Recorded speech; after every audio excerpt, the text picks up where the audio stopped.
Here we go. Episode number 22 of Don't Hate the Podcast for Saturday, June 20th, 2020. It's me, Mark Money, joined by Pop That Baby Maker. Hey, what's going on? Joined with Take Two. Here we go. Yeah. Patch notes for this episode, I don't really have any because I've just been playing The Last of Us. Hey.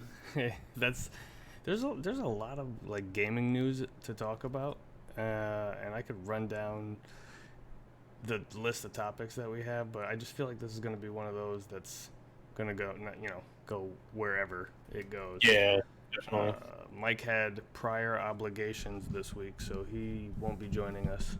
Killer Metal Mike, go check him out at twitch.tv/Killer Metal Mike and youtube.com/warpintime. There we go. For sure. Obligatory start of the show plug. What's up, man? Nothing. Busy week. Florida. We were chit-chatting. We were talking a little bit before we started about like regular stuff. Yeah.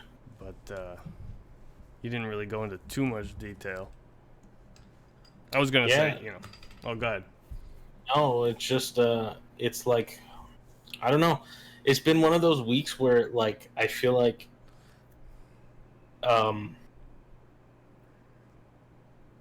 you just, like, kind of remove yourself from, like, what's going on and just look at, like, the bigger picture of things. You're like, man, like, what is happening? Yeah, what?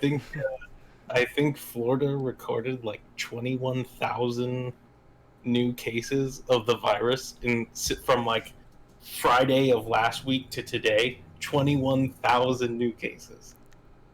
It's just like, what do you even say about that? It's like, oh, well, I guess the second wave came real quick, huh? Like, I have to, the second wave. I love how it has a name and everything. Like, I'm not trying to make light of any sort of situation or disregard it in any way. I've just been, like, not paying attention to the numbers for so long now because just, like, the word is, it keeps getting worse, not better. And, I mean, that's literally been the case here. It's like every day, it's like new record. And that's why it almost feels weird to talk about a game that's literally been about a pandemic, a specific pandemic of a virus spreading and taking over, people and threatening their health and their lives and changing everything, and quarantine gets used a lot. So it's weird that we're going to talk about, it's inevitable we're going to talk about The Last of Us 2 that's just been released. But that's crazy in the real world, and we can only just like do our part, right? Like no matter, and that goes for everything. Like you're gonna whatever message or germ you want to talk about, like it's up to you to spread it or not. Yep. So like, I don't know. I like how wash your hands is like a thing that everybody says, like stay home, right? Wash your hands. Like, no, I think that's. But you always be a thing. Yeah, but that's a great message because I feel like a lot of people weren't really washing their hands enough. You know? And that's just like, it should be a common courtesy, not like a health standard. That should just be like for yourself and others. It definitely does put in perspective, though. Like, I feel like since this whole thing has started, it makes you realize how much you should wash your hands. Where it's like, I feel like there's the given, like, hey, you go to the bathroom, you wash your hands after. That should always be a thing. You're about to, like, eat food that your fingers might be touching or whatever. You should probably wash your hands before. But it's like, hey, what about when I go to the gas station?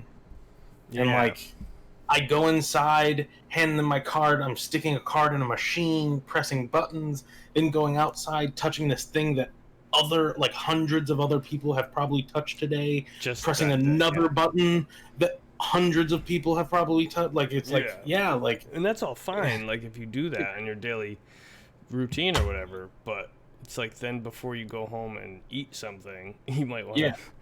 Wash your hands. And then, just like, it's weird how much stuff pops up there of like, I should probably wash my hands after I do this because I'm now thinking like, a lot of people have done this same thing that I'm doing today. I almost feel like you know, there's public drinking fountains, right? Yeah. Why are we delegating all the sinks to inside the bathrooms? Like, when you go to a restaurant and there's a sink, just a sink out in the middle of the restaurant, and you see the servers and stuff come out and wash their hands. You know, like, what's wrong with that? Like, why does a sink need to be in a bathroom? That shit should just, there should be like public sinks, you know what I mean, with soap that you could just stop and wash your hands. Like, why is that at gas pumps too? If we lived in a more humane society, I think there would be sinks right outside the gas pump. You pump your gas and wash your hands. They have those little like things that have the, I don't know what it's called, but where you can like wash your windshield. Sometimes they'll have those at gas stations. They just replace those with seriously, sinks. because washing your windshield with other people's dirty windshield water, like, give me a fucking break now. This is not a smart society that we live in. You know, the problem with having sinks at the gas pumps is that the Americans want instant gratification. And if somebody's sitting at the gas pump washing their hands, the guy behind him is going to be slamming on his horn like an asshole. And then, how does this relate to video games? You should wash your hands after you play video games. You don't want to get Cheeto dust all over your controller. It's true. You don't. Definitely. I don't know if you what saw... oh no, go ahead. No, I was gonna say, I don't know if you caught on. You're not active too much on Instagram, yeah?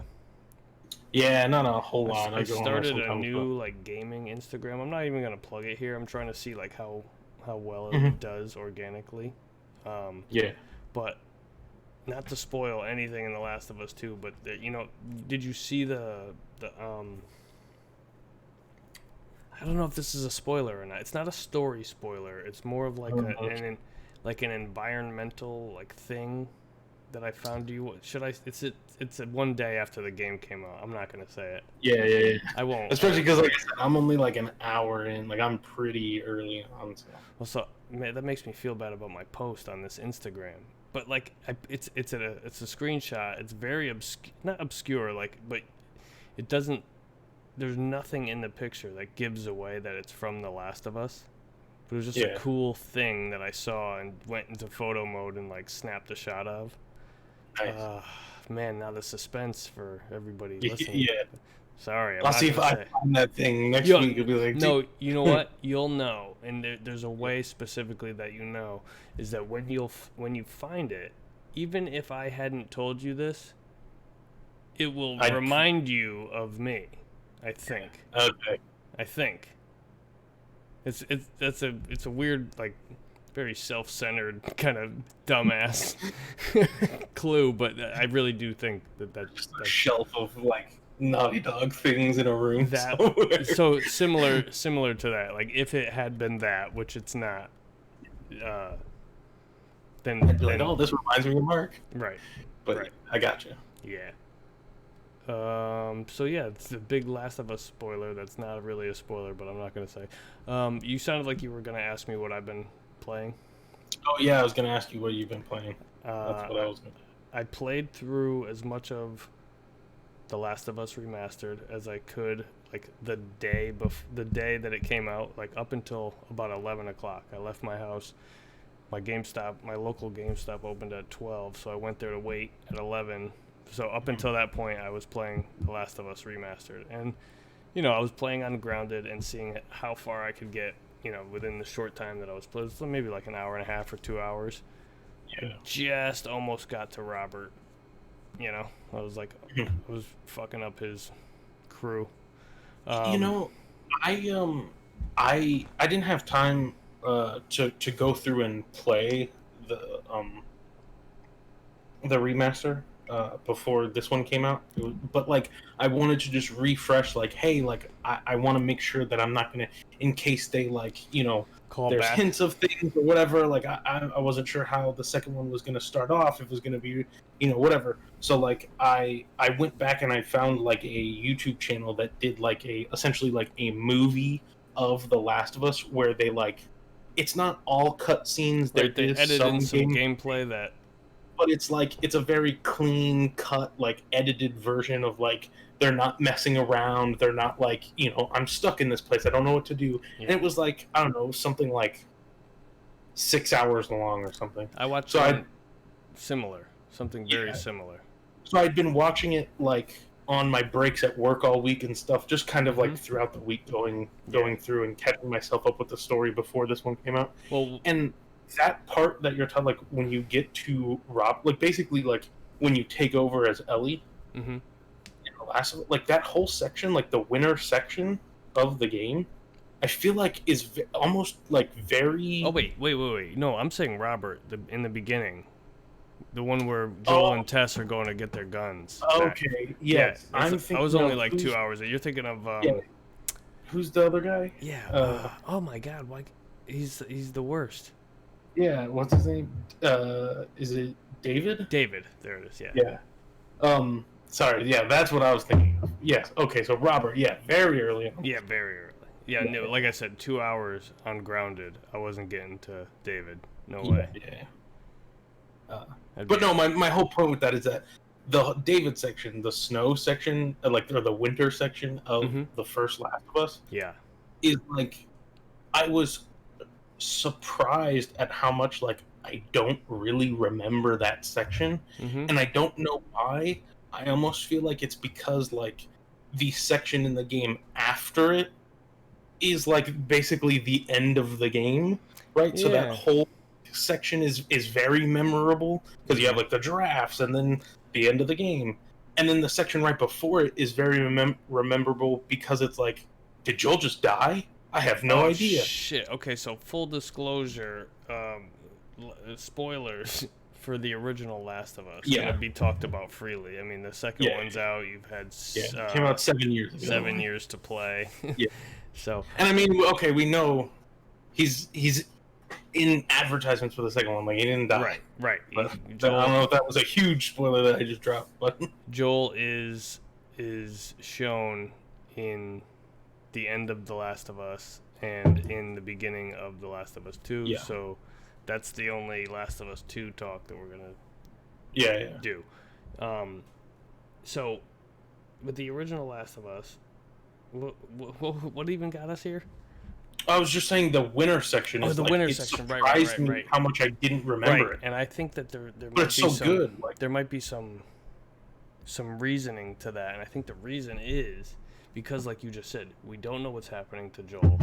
It's the first time that we're like on our own, totally far away from anything familiar, and you run into this dude David who ends up being a creepy fucking weirdo, and it's like, a traumatizing experience not only for Ellie, you know what I mean, and for Joel, but for the player. Like, they really captured that moment, and I really think like there's nothing good that happens in the winter section. Like, the best part is, you get the rabbit, you get the deer, and then you think that it's going to be bad, but then you're like, oh, wait a minute, I'm getting these antibiotics, right? Yeah. So, like, that's the only good things that happen aside from getting past that section eventually, in the way that it ends. But when it ends, you're like so fucking exhausted because you had the whiteout part, you know what I mean, where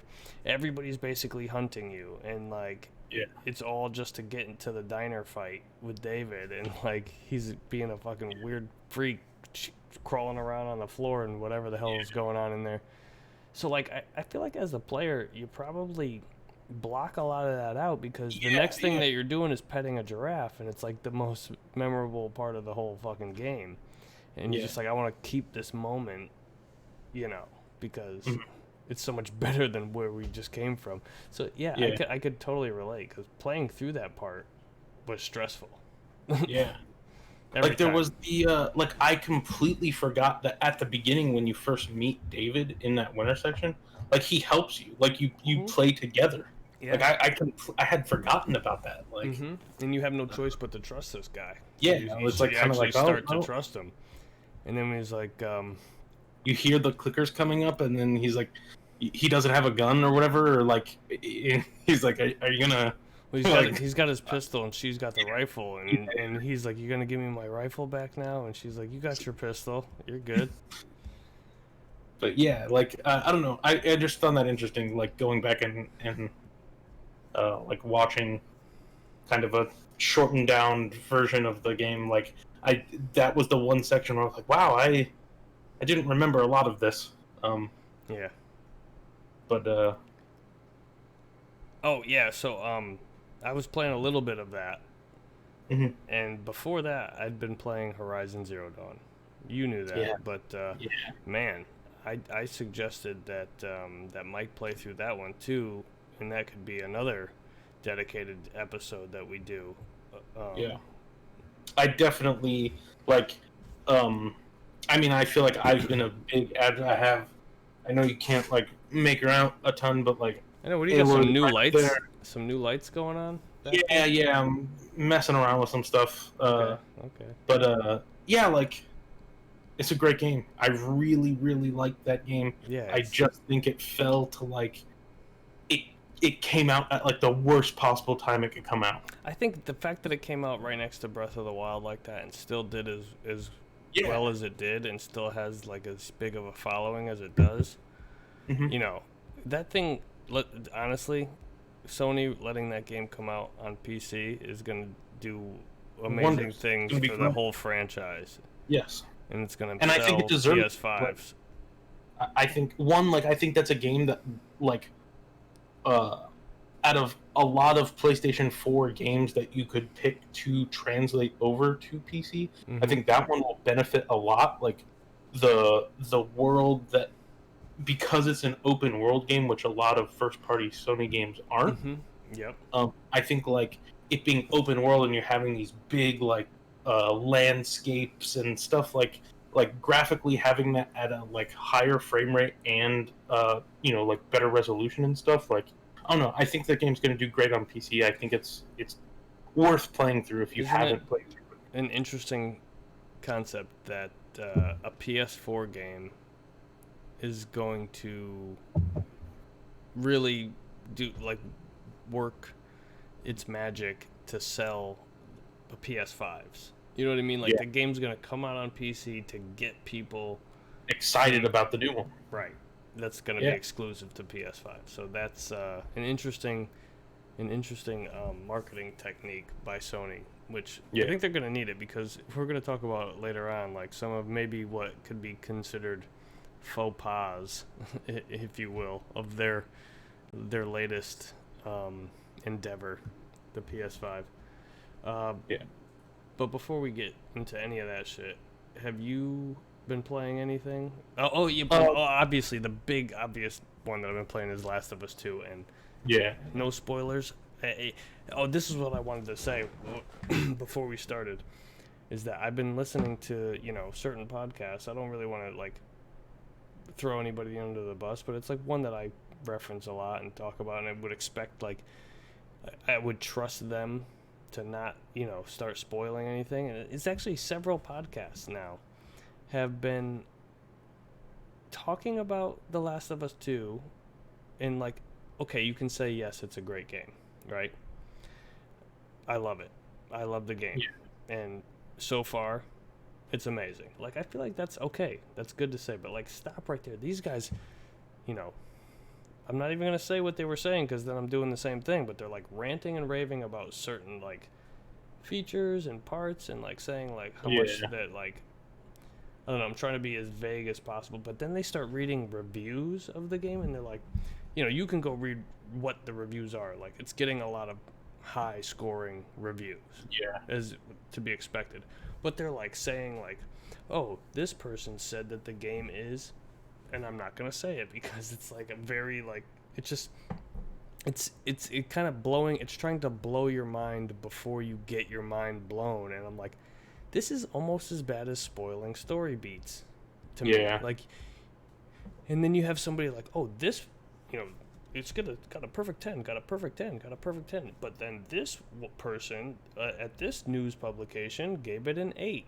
And then they start reading into like the review and start reading why this person gave the game an 8. I'm like, shut the fuck up. Like, why are you even reading a review to me? Shouldn't that be up to me?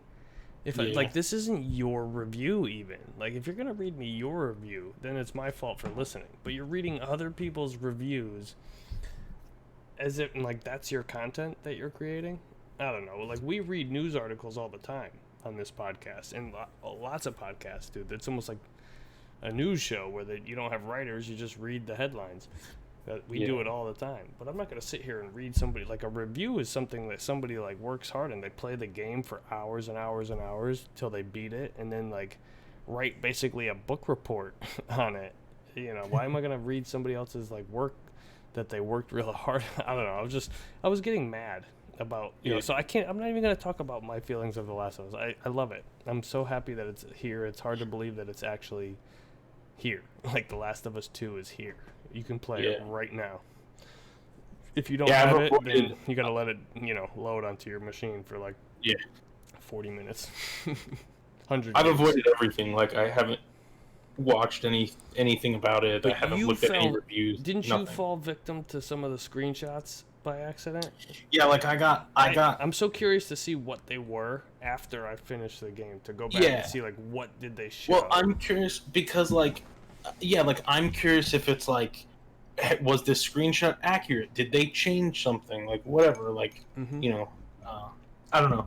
It'll be interesting. Like, once again, I don't even know if those screenshots that I saw are like true, like, or, you know, they're in the game. I have no idea. So and I haven't, like, the kid at GameStop said he saw all the leaked everything and was like, I think it's Naughty Dog fucking with us.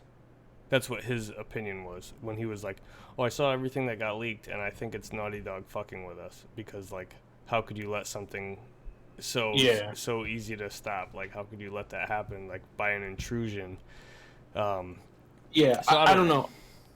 It's like, that was enough though. If that stuff that I did see is true, it's enough to where it's like, okay, like, I don't want to even like risk anything else getting spoiled for me. So like, I'm just gonna avoid everything altogether. Like, so I didn't even watch any of that content that Naughty Dog was releasing. Like, here's a 10-minute mini doc about the story. Here's one about the gameplay. I watched like the first part of that state of play, but like any of the gameplay stuff, like, now we're gonna show you an extended version of like this gameplay. So it's like, I didn't watch that. Like, I haven't seen like any of the gameplay or anything. So again, without giving anything away of the game, you don't have to worry. I'm not gonna spoil shit. I watched that gameplay, and after playing what I've played so far, that gameplay section, not only have I not even gotten to it yet, but it is so just tame and mild and almost boring compared to what the game actually is. You know what I mean? Like, it's just like, that could never have been considered a spoiler for anything unless you were worried about what clothes she was going to be wearing. You know what I mean? Like, it was so like dry as far as content goes. I've seen people, like, fan theories that I've read by accident that I'm like, man, that's a really good idea. I wish I didn't read like your potential thing that could happen. I'm definitely interested, like, once all of us get a chance to like beat the game and we can go in and talk about it.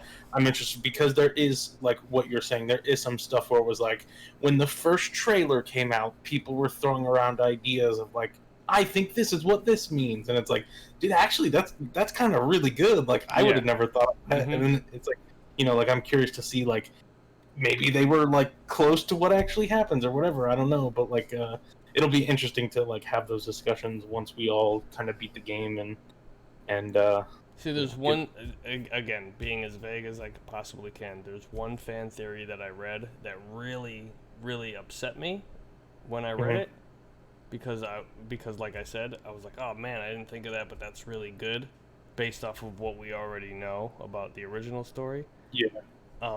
And being as far as I am in the game now, I'm like, oh, okay, now I can see, like, that theory could still potentially be true, but based off of what I already know from playing as far as I have, that doesn't bother me as much anymore. You know what I Yeah. mean? So like I know that that's really vague, but it's like okay, so Yeah. I'm going into this game with almost pure media blackout. Like anything that I've seen, like I remember seeing new characters introduced in some of their trailers and just being like, I have no Yeah. idea what the fuck is going on, and like even now it's only starting to kind of make sense a little bit. Yeah. I don't know. It's just That's what I I'm want really to talk curious about it. about. I Yeah, really want to like talk about it. I just want to. I just got to play it more. But I'm like, I'm at the point where it's like, I'm super excited that it's here. I've already played it. You know, like I said, I played like an hour of it, and I Mm-hmm. really enjoyed that hour of it. I'm like, I want to just get back into it. You know, like I Okay. want to just jump back in and play. I mean, this is going to be a tricky one. So there are multiple difficulty settings without saying how many there are. Just but you know so like if they're Yeah, let's just most games like were they're like easy, medium, easy, and hard. normal, and hard. Easy, normal, and hard would be 1, 2, and 3, right? Yeah, So I guess this is kind of giving. This is not a I'm spoiler. playing it on normal. Okay, that's what I was asking. That's what Yeah. I was getting at. I figured I would. That's what I did with the first Last of Us. I played it like, and that's actually what I do with all Naughty Dog games. Mm-hmm. I just play through normal because I feel like, I mean, and obviously this is like okay, 5 of the Naughty Dog game or 5 out of the 6 Naughty Dog games that have come out before this have been Uncharted games, right? That I can say that like apply to this, but like Mm-hmm. I feel like I'm not a huge fan of the Uncharted gameplay, Yeah. but the story is so good that I just kind of want to get through. So I always my first playthrough, I'll play through normal just because like Yeah. I don't want to sit here and mow down 50 pirates again, Right. like Right. Right. because like right, I just want to get to that next cutscene and see what's going on. So like Mm-hmm. I always play through normal the first time, but The Last of Us, that's what I did. Like played through normal, then went through and played through hard, and then grounded and all that stuff. So I Yeah. figure that's what I'll do with this one as well. So, oh man, there's so many things that I want to unpack already, even just about like the menu screen and like the options of the last. But it came out yesterday, so I'm gonna Yeah, refrain. yeah, definitely. And I can say that we've both been playing that, and you know, I do have one other game that like I've been. I mean, I've been playing Valorant yeah, more. Like I kind of took a break. They ended they announced the release of the game at the beginning of this month.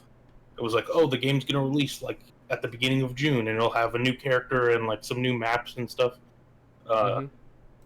so when they announced that, I kind of just stopped playing because they said we're gonna reset ranks and do all that. So it's like, oh, I'll just stop playing.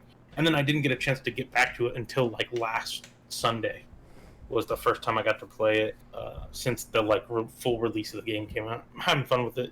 It's a fun game. Cool.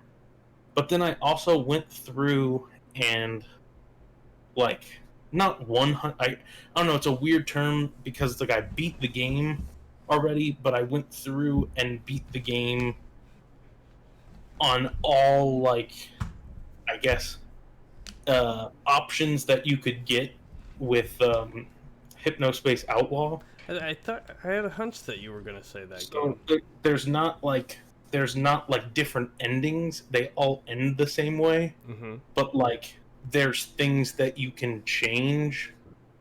Uh, there's things that like there's like the ending is the same. There's small details and different outcomes that you can get within that ending. Okay. So I kind of went back and messed around with that, where I kind of, what if I made these decisions before the ending? How would that affect this person or whatever? I don't know. That game is really like That's interesting. really good. It seems like there's a lot of choice-based stuff in there, but like I haven't gotten back to it. Yeah, But it is a really sort of cool, I guess, world if you want to call Yeah. it that, to exist in, where it's just like, I don't know, it does a really good job of like taking this sort of cartoony kind of, I don't know, very aesthetically looks like a cartoon, yeah, like this cartoonish world, and making you feel like you're a part of it, even though oh, I'm not a cartoon, right? But it Yeah. seems very believable. To me, it looks like a it like I know the game is trying to be like a 90s internet like simulator type thing, Yeah. but to me what it more reminds me of is like a game that you would have played that came out in the 90s for your computer. Like that's Absolutely. kind of Yeah. what it reminds me Yeah. of, where it's like Yes. it's got the aesthetic and like the vibe of that era, but it's not like a one-to-one like this is how the internet was in 1995. Right. Like it's still a game. Mm-hmm. But It's a but very yeah, well like thought out game. the you know, like I think the fun in that game, the like story obviously comes from like exploring the different web pages and all of that stuff. Mm-hmm. But it's still a game. Yeah. Yeah. There's a loop that you kind of, you Yeah, go like there's like clear like essentially like chapters of the game. Like there's 3 chapters of the game. Okay. And it's like, you do X amount of things, you hit a point. That's chapter 1. Then there's like a hard cut, and it's like this is chapter 2. You do those same things that you did in chapter 1, right? In chapter 2, and then there's a story moment, and then there's a cut, and then this is chapter 3. Like it's like there's very clear cuts in the game, but like the fun is like I said, like exploring the different web pages and stuff like that. For sure. But it is interesting to see how you can kind of change outcomes of certain things and it's like, hey, what if I reported this person 100 times and got them kicked off the website? What would happen to them? Oh, right. Or what if yeah. I didn't report them at all and they stayed on the website? What would happen to them? Oh, okay. Like I said, okay. like the ending is still the same outcome, but you can change those kind of minor details, and you'll get like, hey, this person got kicked off the website, so I never got to find out what happened. My second playthrough, I didn't report him as much. He was on so I got like a little extra detail about this person at the end of the game. Okay. Okay. So like those are kind of the fun things you can mess around with. I don't know if it's worth like full multiple. Like I feel like it's one of those games where once you play it and you know the answers to the puzzles, it's kind of like, okay, it might take me, I don't know, I don't remember how long it took me to beat it the first time, like maybe 15 hours. The second time it was like 3. Oh, because really? I just know. It's like, okay, like, oh, you want me to report to, okay, like I know the exact web page to go to and the 5 things to click on, right? Like it's there's not much difference in the gameplay. Yeah, but see, like, I felt like I was like, man, this game's gonna take a while when I'm playing it, because I'm like, oh, you have to go and like kind of weed. It's fun the first time because you're just like exploring everything. Like it's really up to you. Like how many songs do you want to listen to on this website? Exactly, and that's the fun of it, right? Is like the gameplay kind of coincides with the exploration, where it's like you can get straight to the point, right? Like the second playthrough, it's like I know exactly where to go to click on things to finish like the game part of it, but then I miss the part of like, oh, if I didn't know and I would have typed this word in, this page would have popped up and I never would have saw that type thing. Right. So I think that's the fun of the game, is that like not knowing and figuring stuff out. But yeah, it's a really good game. Like I think I saw it go on sale the other day. Like I'm pretty sure it went on sale for like $12 or something like that. Like definitely worth picking up. Super fun. I highly recommend it. Yeah. Oh yeah, you're recommending it to whoever's watching. That's right. Yeah. I was like, I already got it, man. On your recommendation. That's awesome. So but that's really all I've other than playing. But I mean, you're gonna be focused on The Last of Us, I would assume, right? Yeah, I mean, I'm not working anymore, so how lucky can you get? That's beautiful. Yeah. So EA just held their. Let's get into these topics, man. It's what are we? 34 minutes in. Here we go. Start the show. Yeah. What do you say? Let's start the show. Can I play the music again? I gotta get a more like functional soundboard operation over here. So 34 minutes in, and we're gonna talk about the EA Play. Did you watch it? I skimmed through it. I didn't watch the whole thing. I like basically got the highlights of it. It's like, oh, they announced these things. Cool. I didn't watch the like, we're gonna explain to you how this game plays. It's like, okay, I already know how Apex works. I definitely skipped through it a little bit, but I watched the whole thing for the most part from beginning Mhm. to end. What was they talked about a lot of stuff. What They was did your talk about a lot. biggest takeaway? If you had to pick one thing, not just a game specifically, just one thing that they either said or, you know, there's a lot of I talk feel about like crossplay with a lot of games. yeah, I feel like my biggest thing is that like I don't Apex on think Switch. I'm just kidding. yeah, no. I don't think they like I don't know. I feel like this coming off of the PS5 event, right? Oh, it was kind of lackluster. It's like I feel like this wasn't enough news to have like an hour long press conference about or whatever video like thing. Like it was pretty lengthy and like there wasn't a ton of like it was like okay the PS4 was an PS5 was an hour long, but they talked about like Oh, 25 different games yeah, or whatever. it was This crazy. was like the same almost the same amount of time and it was like we really only talked about like 4 or 5 games and then like kind of like half talked about like another 6 or 7 but not really like I'll totally say that a lot of it did sound like more like a press release, especially the yeah skate announcement. But yeah the skate one for sure but that whole section with like so if here's we're, Dragon Age let's take like, the let's take the negative stuff first. They definitely went on for like they kind of some of these things that they were showing and talking about, they just dragged on, I think, in an effort to fill up time. To be like, yeah, look, we have an hour-long presentation, too. But, yeah, coming off the Sony one, it is kind of weak. But for EA, I was surprised to see not only did they bring it with, like, some noteworthy stuff. Like, I didn't even really... The hype for this thing was nothing after the PS5 event. Like, I didn't even know that it was happening. I was looking for news to talk about, and I was like, oh, this thing happened. Let me go check it out. it was actually supposed to happen a week before but it got they delayed it Yeah, of course. Everybody that's the thing to do. We all, yeah keep fighting the good fight, everybody. exactly But having said that, going and watching it, even despite the fact that they were kind of dragging things on longer than necessary, you could say that the presentation was really well. Like EA with their presentation and PlayStation with theirs, which was like top notch shit. The Xbox one really. I mean, can we just talk about how the Xbox presentation was lame compared to these guys? Like everybody's bringing it with like topical, like there's people telling Greg Miller ass jokes.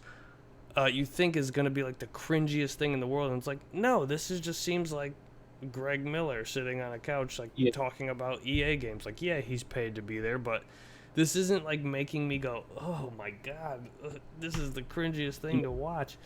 And like I feel like the same thing was happening with the PlayStation event, but I watched these guys on the Microsoft one. I mean, like not really the people so much, but just like the presentation was so weak. well I think it's a difference in like the PlayStation one and this one had like a uniform to it where it's like hey obviously we can't all be on one stage together doing this whole thing like okay but if we're gonna put you in this thing it's gonna be high budget high quality everything's going to matter we're like that and that was the same with the PS5 one as well right they did like the backgrounds and like to kind of make everything seem like it was one thing where the Xbox one it was like I understand it hey you're in your living room you can't do things everybody's working from home but just does come across as like way less like but maybe we'll eat our words right because it didn't seem like something that a company the size of Microsoft was doing. It seemed like oh this would be like a studio making one game would have people on talking from home Zoom calls in their kitchen talking about a game not Microsoft right like kids running around the back of cartoons playing on the TV like somebody's vacuuming no but I think maybe should reserve total judgment until they do their big like they're having like a first party event coming up soon. Like what day is that? I forgot. Xboxing Day they're calling it. I think they said in June or in July, right? Which there's some other stuff that we're going to talk about that I'm very kind of interested in to see, like, how it plays out. August. They're talking about August? No, they definitely said they're going to do, I forgot what they called it, Xbox, like, I'm looking at this. Xboxing Day dropped all the way to August. no, there was another thing they called, like, Xbox Halo.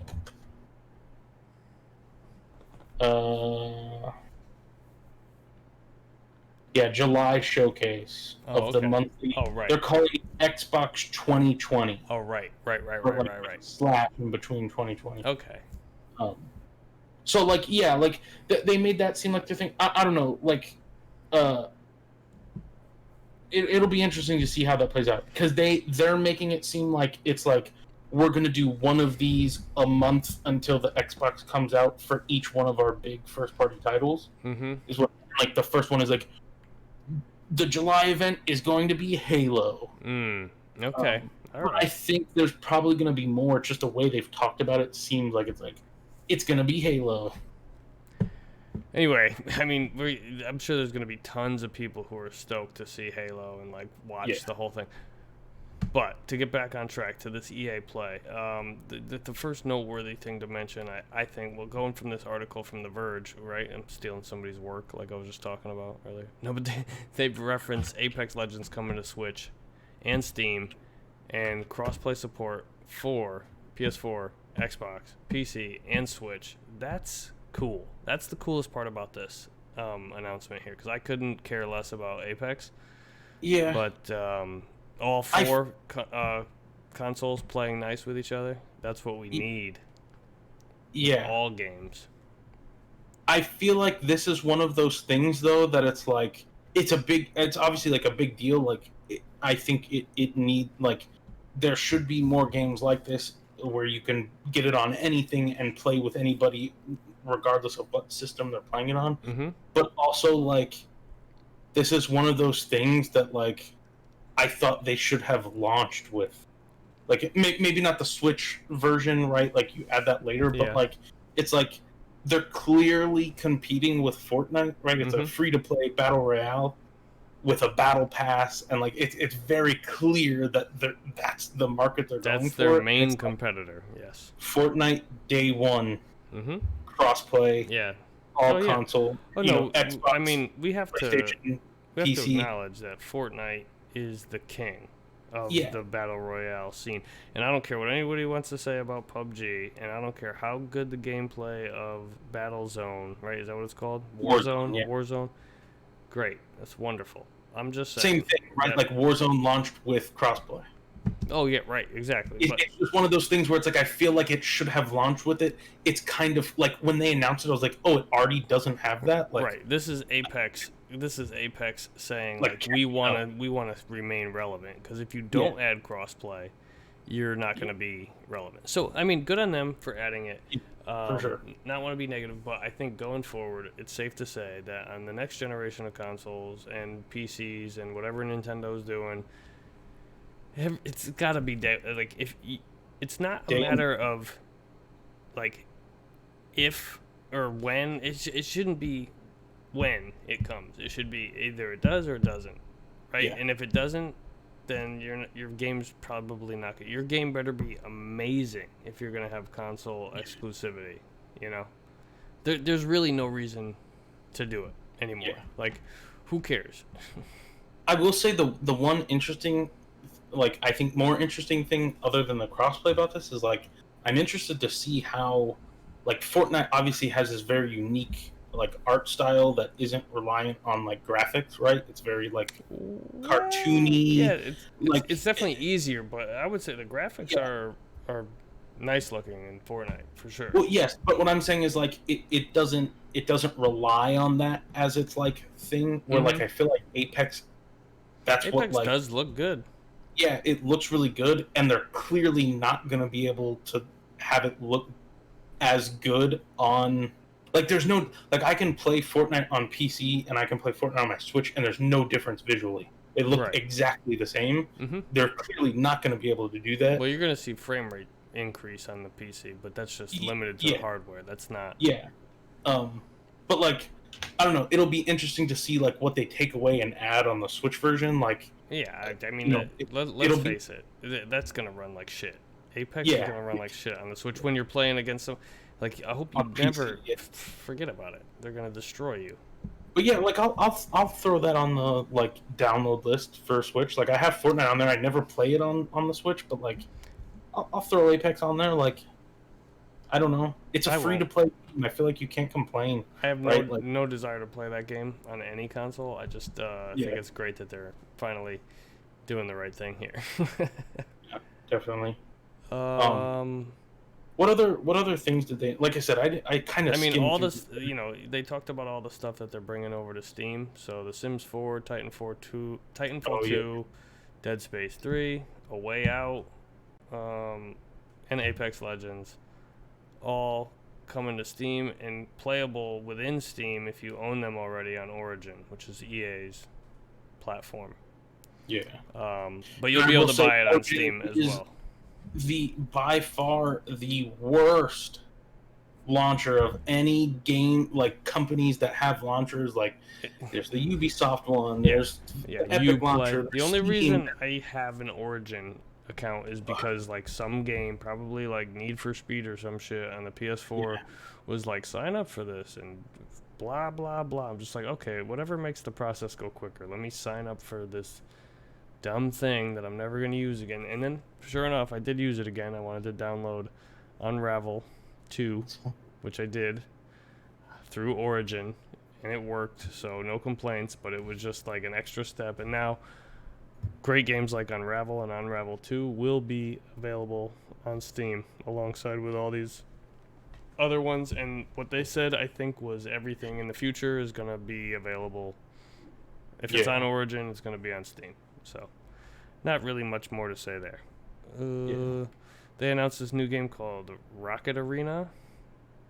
It's a multiplayer hero shooter, like kind of like what's it called? Overwatch. Showed that off before, or like maybe last year they did like a trailer for it, but now it's got like an actual release date and everything, right?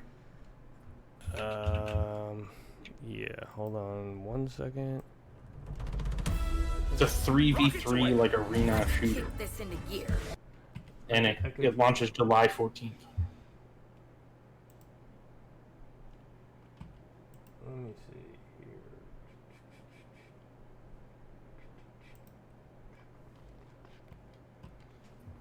Oh man, where the hell did it go now?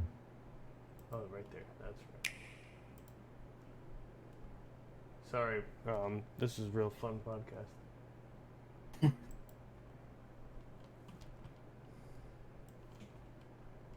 Here we go. Okay.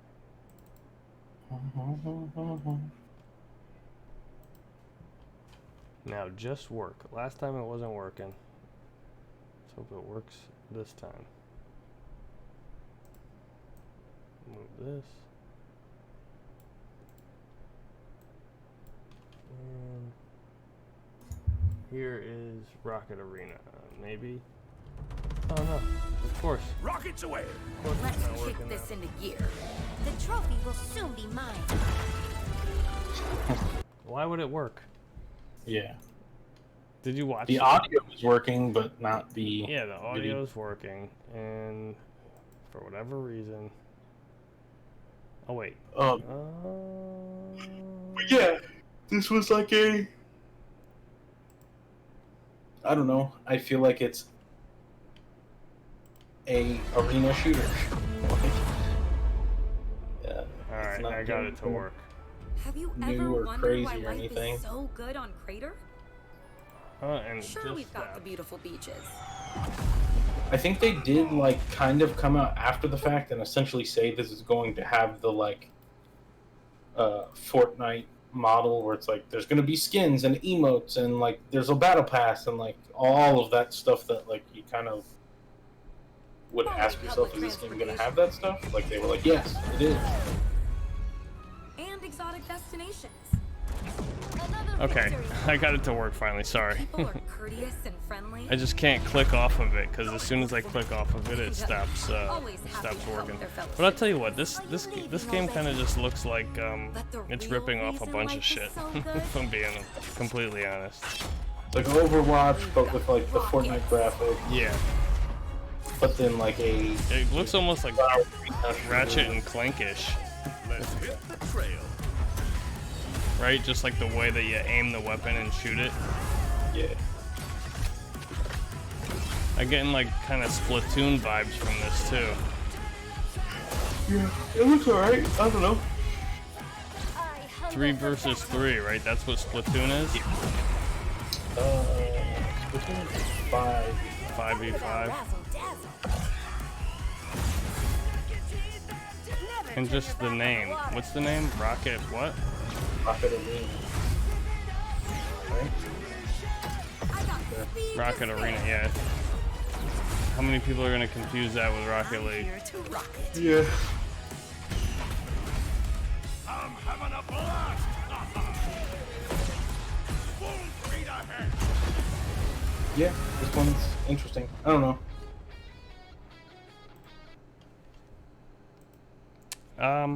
So what's that? That's gonna be on everything? Yeah, PS4, Xbox Xbox One, PC. Steam, Oh, and Origin. Origin. It's gonna be on Origin? Sweet. Yeah. Said no one ever. Oh. We've got this one. This was.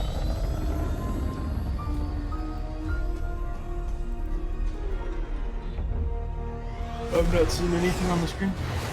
The second Death Star is Are you gone. seeing it now? Yeah. But the Imperial Yeah. Fleet is still So this one was weird too because they were almost forced to announce this early. Yeah, because it got leaked. Got leaked, and then they were like, "Yeah, this is real. Here's the trailer." So Star Wars Squadrons is a space, 5v5. yeah, 5v5 space combat, and I'm Fully telling you, in VR. You can Yeah. play the entire thing in Yes. VR, if you want, which I think is like going to be the way.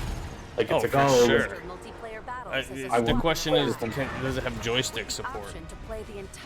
I think they said, like I have a friend who's really into Star Wars, and I'm pretty sure he said that they announced that you can use like joysticks and all that shit. So like, yeah. So yeah, it's got this. They have a campaign too, Welcome to Titan Squadron. which is interesting. Which for a game that seems to be being described as mostly, you know, Yeah. online space combat. You'll experience this world through your cockpit. Yeah, I'll play. It's not a full title. It's $40. Yeah, this actually looks. I'm not even a huge Star Wars fan, and this looks really fun. It's $40. I think if you have Origin access, you can pre-order it for $35. Okay. So it's like, Hello, Vanguard. Welcome to the I mean, Victory Dockyard. this is gonna be a great reason to bust out the PSVR again. The story of the two pilots you yeah. Stick together. will shape the I think I'll balance of definitely power play this in at the some point. galaxy. I'm still. This trailer is like very impressive that they're showing this much gameplay. Yeah. To take the fight online, you'll need flight time with all 8 ships. Fighters are the most flexible and versatile. Oh, able this There's to gonna be handle skins. any They announced skins for your ship, Interceptors are skins for fast your and highly character. maneuverable. There's like little Ideal details for hunting down you can your change on the opponent's inside of your ship. starfighters. Oh, EA's gonna offer Support skins ships for can stuff. How keep much are those allies gonna safe cost? and stocked up. Right. But they As no well as they disrupting did enemy after the fighters. fact come out and say there's no microtransactions in this. Bombers are the heavy So I'm hitters, assuming it'll be able to done deal like via devastating battle damage to pass enemy type flagships thing, or and starfighters. you know, like But if you've got a preferred Yeah. component, you need something they else. literally sold I'll take care of it. like they're so Unlock into everything skins you that they need to sold like a customize new your version pilot of and Battlefront starfighters 2 that was simply like, by playing the game. hey, like I know From this game's like cosmetics 5 years old, to but an here you can arsenal buy of this over new one 50 for $60 that comes with all components that skins. alter how your ships fly, fight, and survive. Like, so They're on you. yeah. I'll deal with it. You can dramatically I don't know. It'll be change fun. your I think I'm gonna loadout definitely depending play this on one. your This is like squadron's one of the Finally few got 'em. games I was This will be interested in. critical in Star Wars Squadron's multiplayer mode. Hey man, there's still like almost 3 minutes left of that trailer. Yeah. That's wild. So I yeah, kind of think like I don't know if maybe I'm skipping over something, but I think like the big headline, Skate. To come out of this was Skate. There's a new Skate game being worked on, but also this announcement was like the least like appetizing like way you could announce a game. It's like, hey, here's two guys. We just started. They just called us last week. Like, Yeah, they said we could make Skate. Yeah. We don't really have anything to show. We don't have anything to say. Just there's a new Skate coming. Hey, we're excited. Fans have been saying we got to give them a little bit of slack, because fans have been saying for years, like, EA, stop with your announcements, stop with your events, give us fucking Skate. You literally, all you have to do is walk up on stage, go lean into the microphone and say, Skate, and then walk away, and people will cheer. And that's what they did. So, like, I don't even care that, like, I was hoping to see something, even like concept art, or like a logo, like a title. But I would say it's safe to assume that this is going to be like a mid, a couple years after release. Like, this is a 2023 game. Maybe. Yeah. Like I really got the vibes that they saw they saw the reaction from the Tony Hawk 1 and 2. And somebody was like, come on, let's do it. Let's get some of this Skate. And they were like, well, people seem excited. I guess we'll make a new Skate. And then that's when they started after Tony Hawk got announced. So it's like they're really early on. Like, I don't know. Tony Hawk's going to have 3 and 4 remastered coming out and crush Skate. Like, I do think to some extent, like, obviously, like, I really like the Skate games. They kind of took over for me, like, compared to the later Tony Hawk games. It was like Skate was the games for skating that you wanted to play. For sure. I think that the remaster of Pro Skater 1 and 2 kind of stole some excitement from this, where it's like, this is cool, but I know that it's going to be way later on, and I'm still really excited for it, but like not too excited because it seems like it's really far away. I mean, the hype for Tony Hawk too is still very real. Like, that comes out this year. This is like you pre-ordered it? Yeah. With the skateboard? Yep, PS4. You want to part with that at all? I don't know. It's gonna go nice on my shelf here. That's so dope. Added to the collection. That's so dope. But, yeah, so that's cool. EA, all that stuff. Moving on. Let me see. I'll make some sort of timestamp here. So I haven't even looked at this next one. So check this out. We all made predictions on the podcast on our last episode that we did, as far as the PS5 regarding the release date and the price and, what we thought everything was going to be. I just want to say that while my price option is $50 off on both, my guess for the release is spot on to what is said in this article that allegedly leaks the PS5, but is later corrected, has since been debunked, so to speak. So here's what happened. Amazon France listed the PS5 in what type of currency was it? Euros, obviously. Yeah. Sorry. Yes. PlayStation 5 $499, digital edition $399 with a question mark, because it was the image has since been deleted, but it's the PS5 shown on Amazon. Yeah. For $500 with a release date of November 20th. Now, Amazon has come out and said that this was a faked image and it was never uploaded by them once.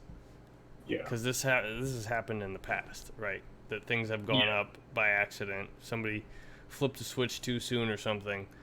But I just thought it was really interesting that they list November 20th.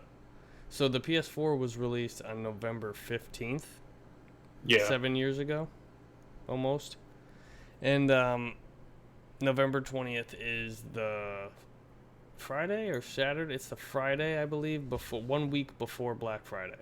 So like right smack dab in the middle of, the holiday shopping season, if you will. Yeah. So I don't know that there might be something here, but it sounds like somebody was just having a bit of fun and taking a. I think my November 20th is a fairly educated guess for when the thing could come out. It's a realistic guess.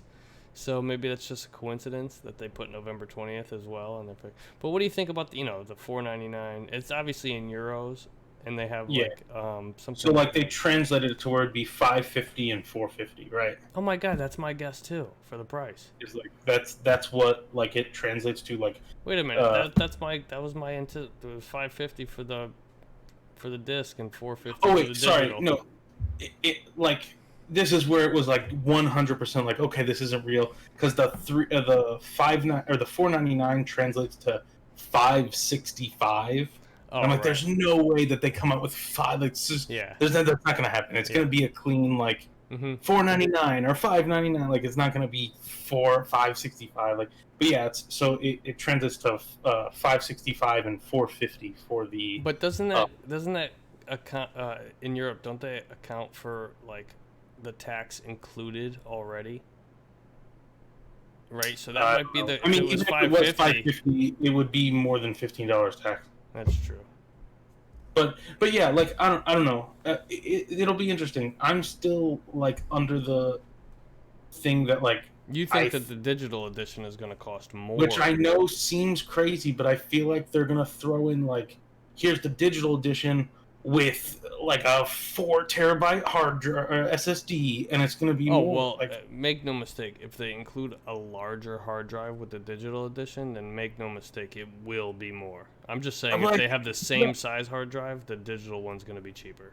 I think I don't know. I think you have to with a digital version, right? Like, or do you have to make it really easy to swap it out and sell your own Sony branded hard drives for the consumer to switch? I don't know. It'll be interesting. I've seen a lot of stuff. Like, this isn't the only like quote unquote leak that has happened this week with price. Like, we're gonna talk about them all.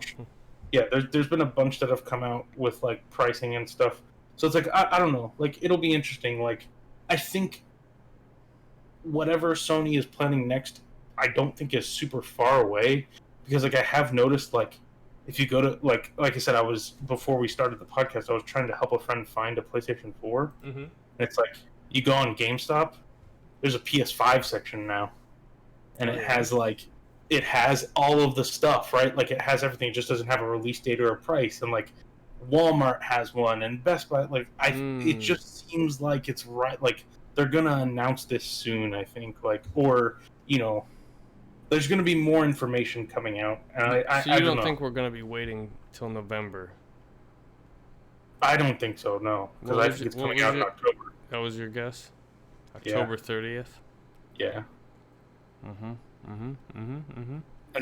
Yeah. So, I don't know. It'll be interesting to see what this comes out with. Like, I think Jim Ryan did an interview.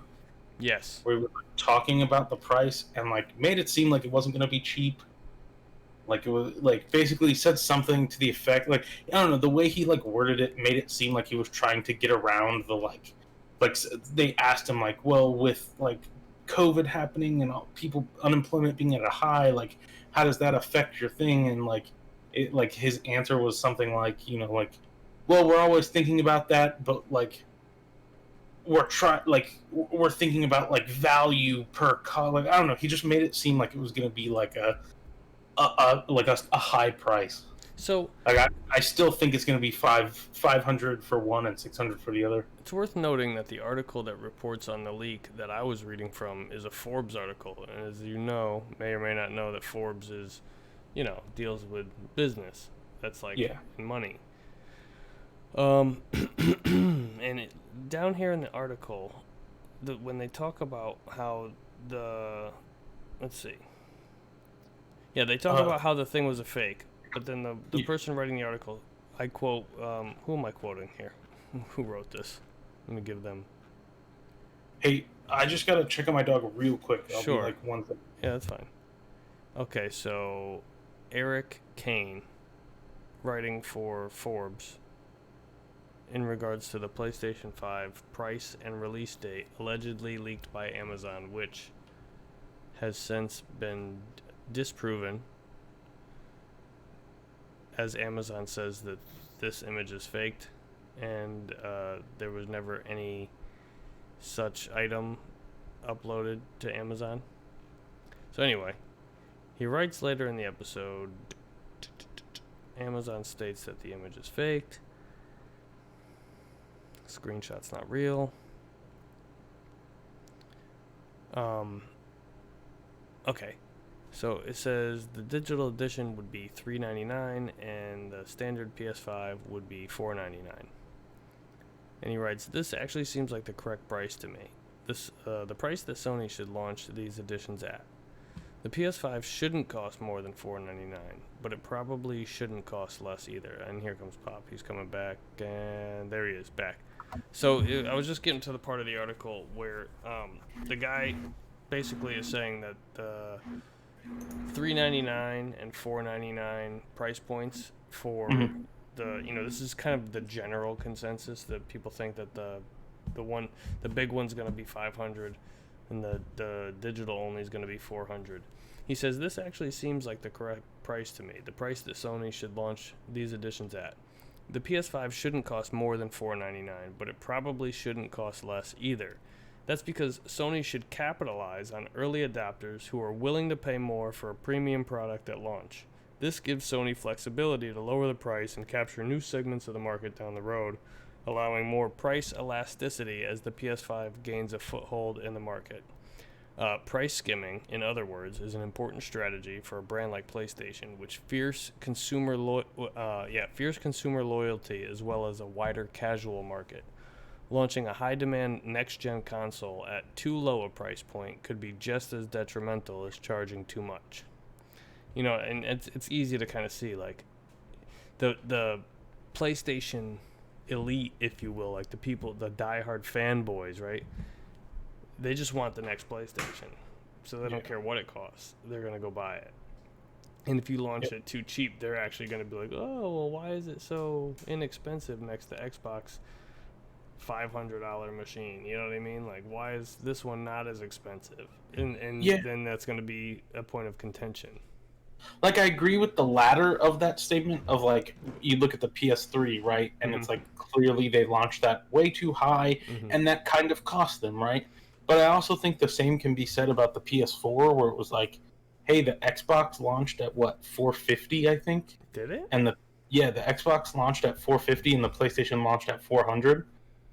I know the Xbox was more expensive. I think it was only $50, but Xbox One launched. No, the Xbox launch price was $499. The original? Yeah. Wow.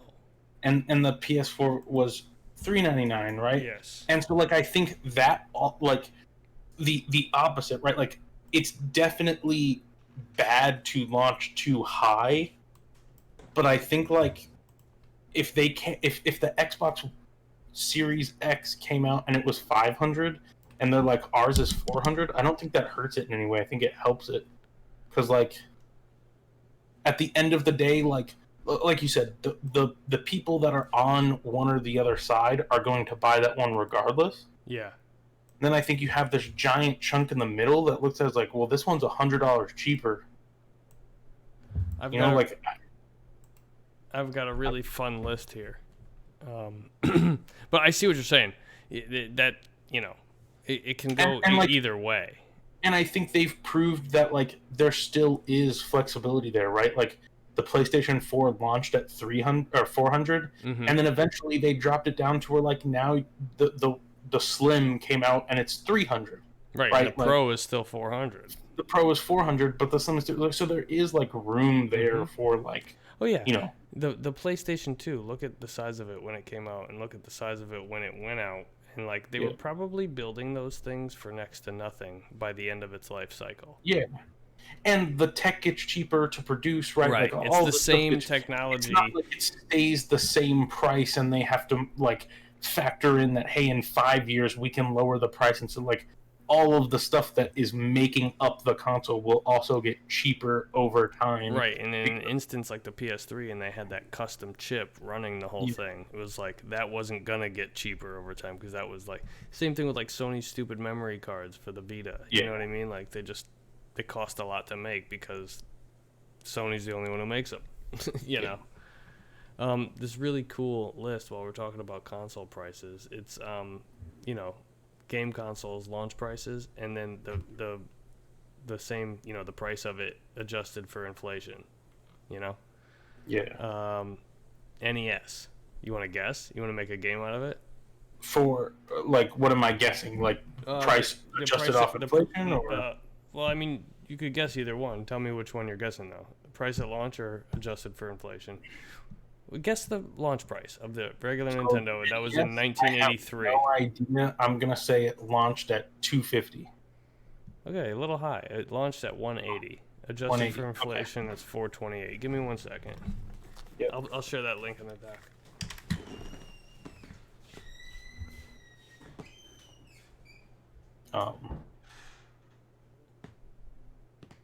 I know what the newer ones cost because those are the ones that I bought. The old ones.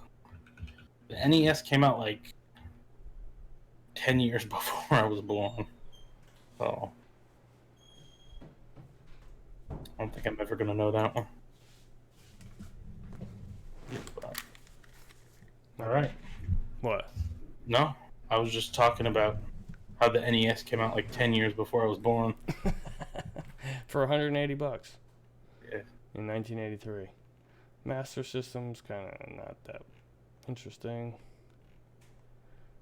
Genesis, Sega Genesis. Do you have this list that I'm looking at? Well, if I was guessing, I didn't want to look at the list. Right, so I didn't give you the list, so you don't have it. Guess. Sega Genesis came out in oh shit, when the hell did this come out? 91? No, that was a price cut in 91. I don't know when this came out. But anyway, price at launch. I'm gonna say this one, $250. 190. 190. Ugh. $10 more than the NES, which was its main competitor. But didn't the Sega Genesis like packed in Sonic, right? Like you got Sonic when you bought the Genesis. All I know is before I scroll, yeah, it did. It sure did. But most consoles came with a packing game. You got Mario when you bought the NES. Super Nintendo, you got Super Mario World. I'm pretty sure. Super Nintendo. Okay. I feel like I'm gonna lowball it now and say 200. 199. Ding ding ding ding ding. Yeah, I feel like Nintendo consoles have steadily launched around like $200, regardless of the era. Philips CDI. I have no idea on this one. Gonna take a wild shot in the dark here and say 185. That would be like a reasonable guess for what this thing was capable of. Do you remember? Have you ever seen the Philips CDI? Have you ever seen the quality? No, just like are you aware of it? I don't like off the top right now. I'm gonna say no. So Philips, this is the company they made when Nintendo backed out of their deal with Sony to make the disc add-on for the Super Nintendo. They went with Philips instead, and they made those really shitty Zelda games. Yes, okay. Yeah. And they were CDs, CDI. Yeah. This thing launched at $700. Wow. That was back then. Adjusted for inflation, the thing would cost $1,381. And it's a piece of shit. One controller port in the front, and the second one was in the back of the console, or you had to daisy chain it to the other controller. That's like, crazy. What a terrible piece of garbage. 3DO, Panasonic 3DO, Way of the Warrior by Naughty Dog. What do you think for that one? $250. $700 again. God, bullshit. Crazy. Yeah, this was for like super rich people, and they just like, check out my Panasonic 3DO, and like had never used it probably. Yeah. Okay, how about the Atari Jaguar? This is kind of fun. I like to get your perspective on these things. Atari Jaguar. So the Jaguar was like kind of complete cut. They marketed themselves as the first 64-bit 64, system yeah. before the N64 was released. Let's say 300 on this one. Pretty Pretty close, 250. They 250. wanted, Atari wanted 250 of your hard-earned dollars. Sega Saturn. Here we go. Sega Saturn. This was... Fuck. Sega Saturn was the one that came out with... That had Panzer Dragoon and Was this one 300? 400. Adjusted 400. for inflation would be 677. That's crazy. It is. Sony PlayStation. Everybody knows the original PlayStation launched at. Remember the classic E3? Yeah. Was that the $299. Yeah. The Saturn Killer. $299. Thank you. Adjusted for inflation, though, that's a $500 system in today's dollars. So that's kind of crazy. Yeah. Fun little tidbit: the original PlayStation with the audio outputs in the back, it's a fantastic CD player. It really is. High quality. Shit. Nintendo 64. Free from Taco Bell. That's how much yours cost? That's so cool that you got that. I have no idea how much this cost. I don't know. Think about what I said before when we were talking about 200. it was launched at $200. Smart. They were smart. They knew they were going to make the money on those $75 cartridges. That's crazy to think about because it's like, I don't know. Like I feel like you get a Nintendo 64 with a controller run you like $60-$70 They're starting right to now. go up though. They're starting to go up Which- again. Yeah, which like it's like all the other consoles. Like you get like a PlayStation 2. I feel like I can find for like $40. Compared to like where it launched. Like it seems like it's like I guess starting that low, the price doesn't fall as much. Yeah. That's true. Yeah, Nintendo stuff like really always tends to keep its value too. Yeah. Like Super Mario. Well, I mean, partially that's on them, right? They like never put their games on sale. Well, there's that, but I mean, like Mario Kart for the 64, you're still gonna end up paying like $40-$50 for it retail. I mean, you Yeah. can find it for cheaper out in the wild and stuff, but you know what I mean. Yeah. The Sega Dreamcast. This was expensive, I think. The Saturn launched at 400. That was the one before it. Yeah. And then Sony came out and crushed them with the $299. So I'm gonna say $299. $199 they launched the Dreamcast. What a steal! What a great console to get, brand new Yeah. for $199. Inflated. Good old crazy taxi. Yeah, and adjusted for inflation, $308 in 2020 money. So I Crazy. mean, that's still that's kind of like a better deal on. The Dreamcast was great. It was very powerful. Yep. PS2, Controller's a little weird. yeah, but still comfortable. Yeah. PS2, PS2. Okay, so this is another weird one because I bought the fucking Slim. I'll tell I you feel like that was different price. Remember, they all come out in different years, so Yeah. the adjusted for inflation price is different per console, like the exchange rate. So adjusted for inflation, 2020, it would have cost $448. I want to say this, like, I feel like, I don't know why, but I feel like I paid, like, when I got the PS2, it was $250. But- Well, maybe when you got it. I don't know Yeah. if they did a price drop that soon because it launched at $299. Well, like I said, like, I didn't get a PS2 until they brought out the Slim version. Oh, there you go. So, yeah, so maybe. Or, like, I guess, like, the Super Slim, whatever, the, no, like, it was, they push just had, button, the top open. yeah, they just had two. That one. Yeah. GameCube. GameCube. Yeah, I'll go 200 on this one. Exactly. Yes. Again. So that's 3 consoles in a row. 200 from Nintendo. And actually, Nintendo, the original Nintendo, was 180. So it might as well have been 200. 200, 4 consoles in a row. Xbox. The original Xbox. You said that it cost 500. The original one? Oh, I thought you were talking about the original Xbox. Oh, no. The original Xbox launched for 300. yes, 360. 300. Yes. PS3. 6. One of them was 600, Yeah. but you could get one for $499. The Wii. This was the first one to break the $200 cycle. 50, right? It was $250. It was Yeah. a steal. Yeah. It's great. How about the Wii U? Ooh, the Wii U was 300. Yes, it was 300. Xbox One. Xbox One was 500. That's right. Yeah, PS that's the one. PS4 was 400. We already talked. PS4 was 400. And the Nintendo Switch was. 300. That's right. That's an interesting, interesting journey down memory lane. Yeah. Not that I remember the CD. I remember the CDI costing $700, and then saying that to my parents, and they were like, "Yeah, okay, keep fucking dreaming, you little punk." What are we doing here? What are we talking about? What were we talking about? Oh yeah, the leaks. Yeah. So, oh yeah, just a side Talk note. about the fucking size of this thing. Yeah, do you see the side-by-side comparison to Yeah. mock-up somebody did of what the fuck this thing? They basically figured out how big this thing is based off the USB ports and the disk drive slot, Yeah. and it looks to be like one of the biggest consoles in a long time.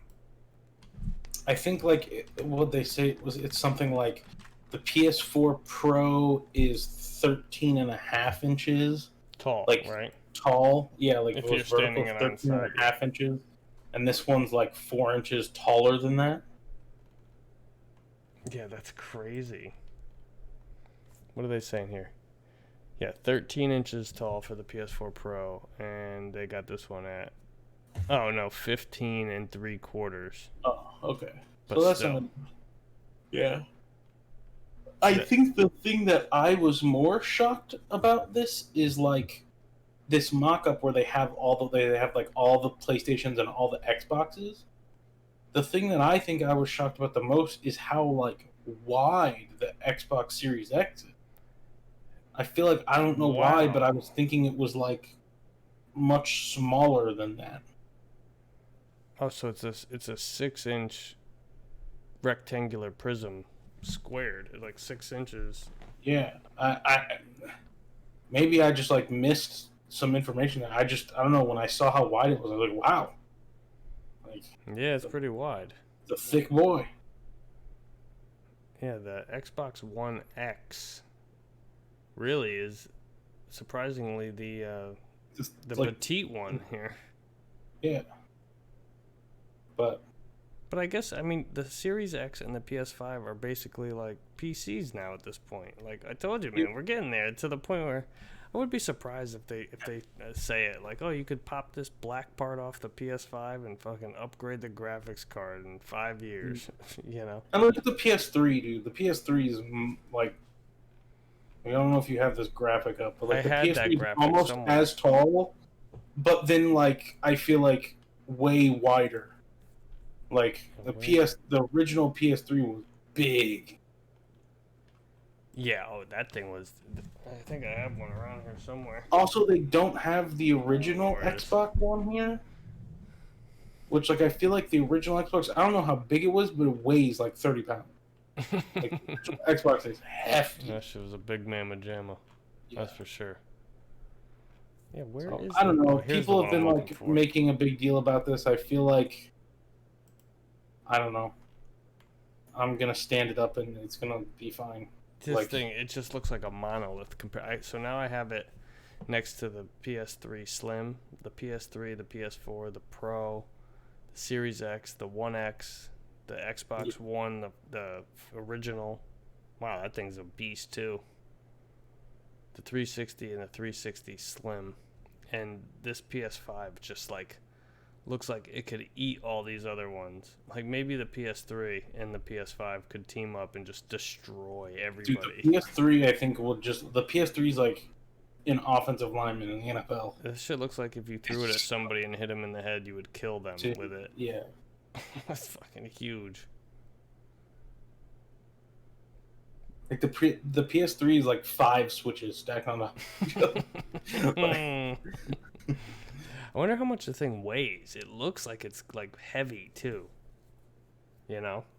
Yeah. Like they show it in the demonstration, and it looks all flighty and like futuristic, and maybe like it's somehow made of lightweight material, but you know that thing is gonna just be solid. You know? Yeah. Yeah. That's correct. More leaks happening. The Xbox Series X reveals, I like this headline, reveals crazy cheap digital edition to beat PS5. So I have been hearing things about this as well. I like how it looks like a little GameCube. Have you seen the picture? Yeah. Are you looking at the link?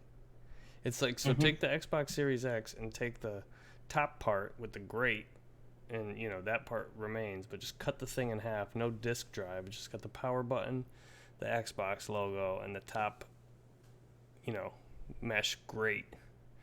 And it's, you know, about, I don't know, 1/3 taller than the controller.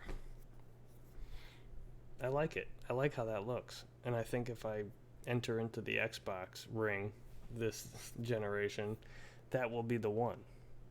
It just looks very sleek and cool. What do you think, Pop? Yeah, like I love the way it looks. It's very like, I don't know. Like I like this.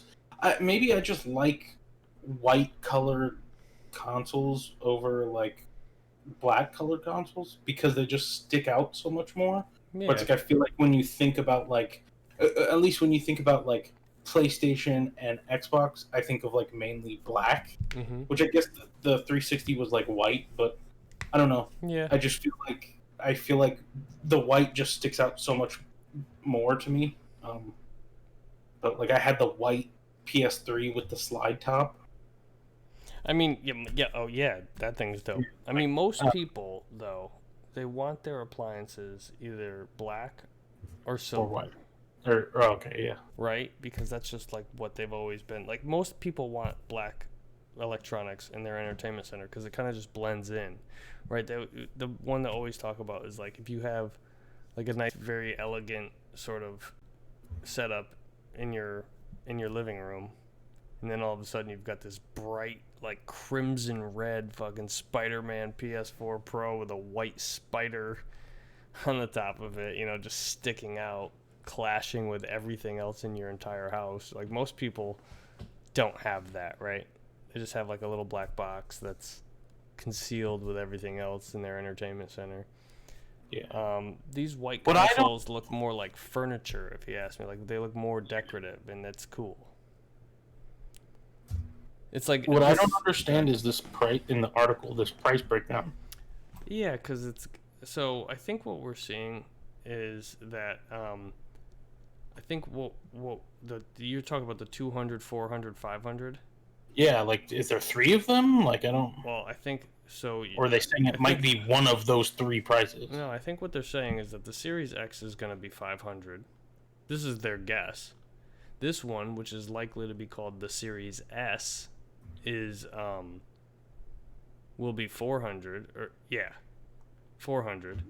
And then what I've been hearing rumors of is that the Lockhart is not them working on the digital only Series S, but basically like a dongle, more like a sort of like a Chromecast or something, or like a, you know, something to let you play Xbox Game Pass on anything with an HDMI port, and that maybe that's going to cost $200. Now, if there's a thing that's playing the latest top of the line Xbox Series X games on a fucking $200 thing, like they could literally charge $50 for this thing, and it wouldn't make a bit of difference. You know, it costs them nothing to make that. It's just it's essentially a Chromecast, a Microsoft branded Chromecast. So, yeah, no, I agree, and I've heard that same thing too. But I've heard way cheaper. Like I've heard like they're going to have like, because they have that the what is it? The Microsoft streaming thing on like the Oh. back burner where they're saying it's years Yeah, away, but like not Game this is- Pass. It's Xbox. I forgot what it's called. It's like PlayStation Now, but it's Xbox. Yeah. What the fuck is it called? Why we were worst podcast hosts Yeah. ever.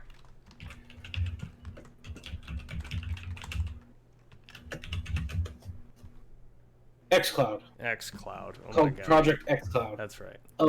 So like I heard that they might be going in with a kind of similar to how Stadia is doing it, where it's like you have to have the, a little dongle that you can plug into your TV, and then that's how you stream. Yeah. Like that's what Xbox is doing, and it's going to cost like $50-$60. Yeah. Yeah. That's what I've heard. Like the rumors that I've kind of like. But think about what Stadia launched with, right? Like you buy the subscription for a year, and you buy the Chromecast Ultra and a controller. Yeah. So like for $200, if you're getting a controller packed in with this dongle, and you're getting like the service too for a year, $200 seems like a reasonable price point, right? You're getting a little stupid thing that's probably gonna cost $50. You're getting a controller that costs $65, right? And then you're getting a year's worth of the service, or maybe a 3-month trial of the service. So all that for $200, like that sounds like that if they do it right, they could make like a I would bunch have like of such money. a like.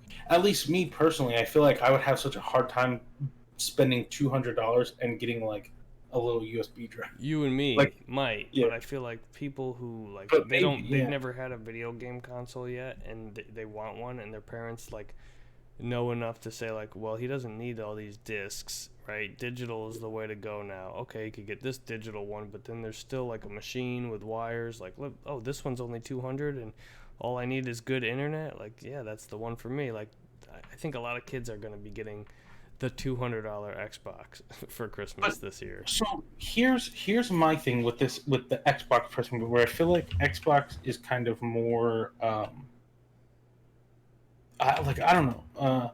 So Xbox One X. Xbox One X is the one that's out now, right? Mm-hmm. And it's $500. Mm-hmm. And they're selling that like right now for $500. Well, they have it for sale for $500. I don't know that they're really selling too many of them. Yeah, but what I'm saying is it costs $500. Yeah. So I don't like, for the life of me, I can't understand how then they would like come in and be like, hey, here's this new console that's supposed to be way better than this, and it also costs $500. Yeah, that's interesting. Right? Like, I feel like even if they dropped the price, even if they said, well, when the Xbox Series X comes out, it's going to be $500, but this new one's going to drop, and the Xbox One X is going to drop to $400. Yeah, I they still have feel too like you, many. like, spit in the face of people that like, Just hey, bought like one. last Christmas I bought my kid the Xbox One X for $500, and now next year you're coming out with the supposedly way better one for the same price. Yeah, you know, I never really thought about it like that, but like, because Xbox very clearly is pushing this whole agenda of like, you know, play in our ecosystem. You buy the game, it's going to work on whatever Xbox you have, right? So it doesn't even matter like that. I think maybe the naming convention has become more deliberate than we thought, where they're just like, yeah, of course it sounds like Xbox One X because it's the Xbox Series X. Like the X is the part that's important. That, you know, X, S,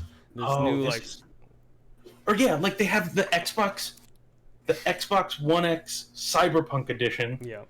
That is coming out in like November. September of this year. Well, it's coming. I don't think they changed. I don't know. Maybe they changed the date, but like No, that Cyberpunk got pushed back to. $500.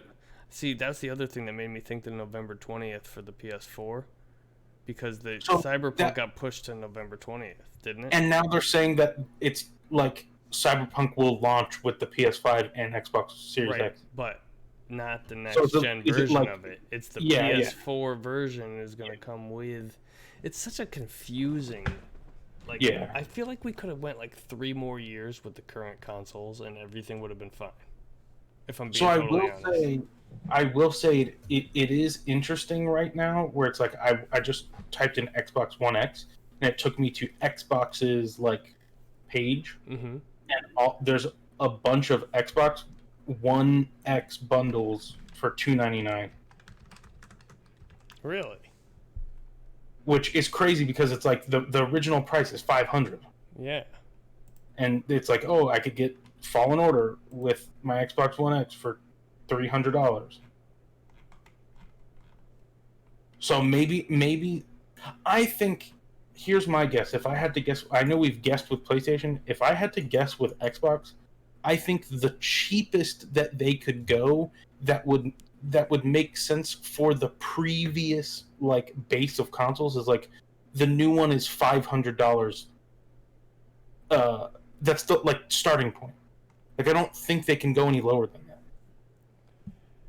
Yeah. Like the Series X is 500 or more.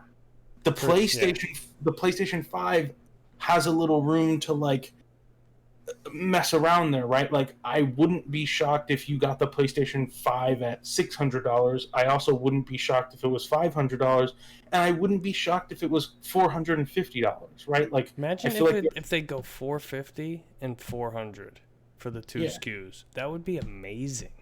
yeah. I think they would win the generation right So there.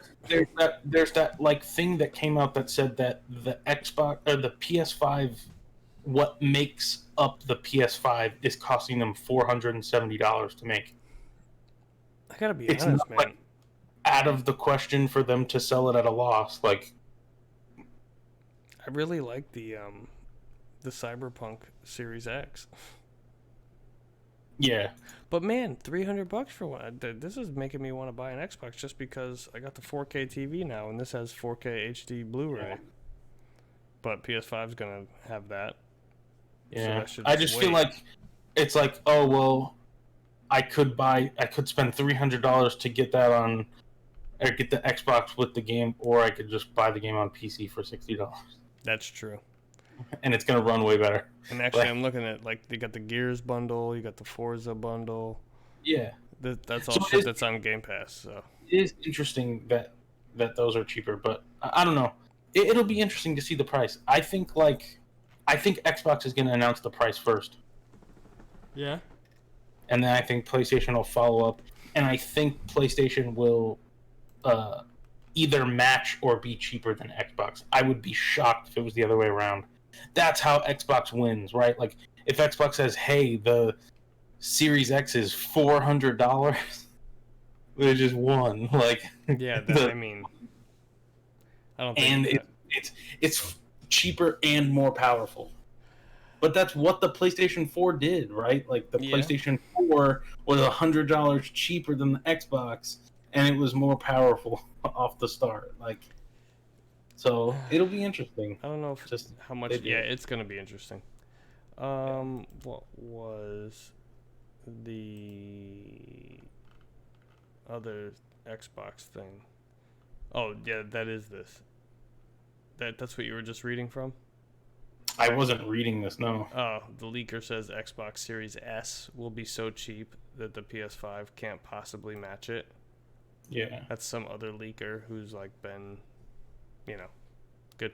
I guess Microsoft is supposedly planning a night of mic drops in July, and the Series S will become a key to its strategy of becoming the Netflix of gaming. Yeah. That's interesting. It's gonna be like this Yeah. console war shit is actually starting to ramp back up again. Yeah. It will be super interesting to see like what they do. Yeah, I'm ready. I'm ready for Yeah. all this news to start coming out. In the effort to keep things moving along here, Crash 4. Did you see this? Yeah, I did see this. So, I was hesitant to like I was driving home from work. It was like late at night. Last of Us 2 had just come out, and all I see is just everybody like Crash 4, and I was like, damn it! I was like, they spoiled like there's some weird like teaser for Crash 4 and Last of Us 2 or something, and I was like, fuck, like no. just looks like some screenshots taken from a camera phone from 1999. But then, like, so there was the initial, like, just the cover art, right? Where it's like Crash Which Bandicoot. It's a Crash Bandicoot 4. It's About Time is the name of the parent game, which I think is a weird title. Like, I don't know. It like plays on like, I guess, like, yeah, it's about time, but also like it's weird. I'm not crazy about it because it's kind of like saying like, oh yeah, we've been waiting for so long, but have we? Has everybody really been clamoring for a new Crash Bandicoot? I think people have been talking about a new Jak and Daxter more than they've been talking about a new Crash Bandicoot. We technically got a new Crash Bandicoot when we got all 3 of the games remastered or remade, and then the Kart Racer remade. Like, you got Crash Bandicoot for the new era. Yeah. But I mean, that's cool, and all this looks actually legit. Like, it's not like if somebody faked all this, then they put in a lot of time to fake it. So like Reset Era, which is like a pretty like well respected thing, said that they'll like essentially like there's a trailer as well. Like, it's not out there, but they're like, yeah, this is like these look like screenshots from the trailer. Yeah, and like it has a release date. It's like that's the only thing that like sketches me out is like there's a release date of October 9th. It's like they have to announce this game like in the next few weeks. That would be wild for them to have like a full title, like here's the new Crash Bandicoot game, and not announce it ahead of time, right? Like if it comes out at the beginning of October, it's almost the end of June. Like that's only 2 months. It's 2 months away. Like, you're right. Yeah. They have to announce it soon. Like I was thinking, like maybe this is a Xbox June event announcement, but like even that seems like it would be too late. Like the middle of June, you announce a game this big that's supposed to come out in a month and a half from then. Like that'd be crazy. I don't know. Whenever weird shit like this is happening lately, it makes me just think it has something to do with new consoles. Like they're trying to make something line up and make sense with, you know. Well, so the other thing too is right that like this thing, this screenshot or whatever has the Xbox logo on it, right? Like it's like if you scroll down in the article to the last one where it's like buy digitally, get the like it's the Xbox logo, which is weird too because then it's like, well, Activision has like a really strong like partnership with Sony. It's like they have Call of Duty, which actually like obviously is Activision's like biggest thing. It makes them a ton of money. That's partnered with Sony. Like they announced like obviously Crash has a history with Sony. Both the remake was exclusive to Sony for some period of time before it came to other. Like I just feel like this would be a Sony announcement. So I guess maybe if that thing before was true, where it's like, hey, like actually, what is this tweet here? What? Well, that's the developer, the Toys for Bob. Yeah. So they're essentially confirming it. Oh, coming June 26th. So tomorrow they're saying they're getting more info's coming tomorrow. More info on our next game is coming June 22nd. Okay, so keep an eye on Toys for Bob's Twitter tomorrow. Yeah. I also think that's another interesting thing. So they're the ones that did the remake of Spyro. They're not the ones that did the remake of Crash. Oh. Which is interesting to me. That is interesting. Yeah. Yeah. So the people that remade Crash are remaking Tony Hawk, so it like makes sense. But like, I don't know. It's just an interesting thing that they're doing it that way. But I don't know. I'm down for a new Crash, I guess. Yeah, I mean, I'll check it out. It's not like something I'm like super excited about, but it's like okay. Like, I still haven't even played the third one. Yeah. So some Naughty Dog fan I am. And so now the big news I think for you and for all of us really is, let me pull it up here. We'll watch the trailer. The greatest game of all time. coming back for a sequel. So we're of course talking about. Oh, and I fucked it up again. Hold on. I'm not letting this happen again. I've got to do something. I've got to do something with this this OBS situation because Yeah. it's just fighting me every step of the way. Okay, do I have it? No, I don't. Well, Pokemon Snap Yeah, you got got it. revealed. It's basically what Pokemon Snap was for the Nintendo 64, but on the Switch, right? Like, looks like you're on a cart still. You're taking pictures of Pokemon. It's more than first gen, right? Like, there's multiple gens of Pokemon in there. The only thing that I feel like I'm not 100% on is like I feel like this is not a $60 game. It doesn't look, because the scope of the original Pokemon Snap was like you're on this train track and you just go around. Which they and show a train track in here, so it makes you Yeah. think that you're going to be on. And also, there's not much gameplay, so literally, like, you're taking pictures of Pokemon, and the goal is like at least the first one, the goal was like getting all of the Pokemon and how you do that efficiently and like time management stuff. Like, yeah. I hope there's more environments, and I hope there's obviously going to be more Pokemon. This just seems like a no-brainer. Like, this is what Pokemon Go, I feel like, should have been. Like, you go photograph them instead of, like, try and capture them outside. Like, they could have done...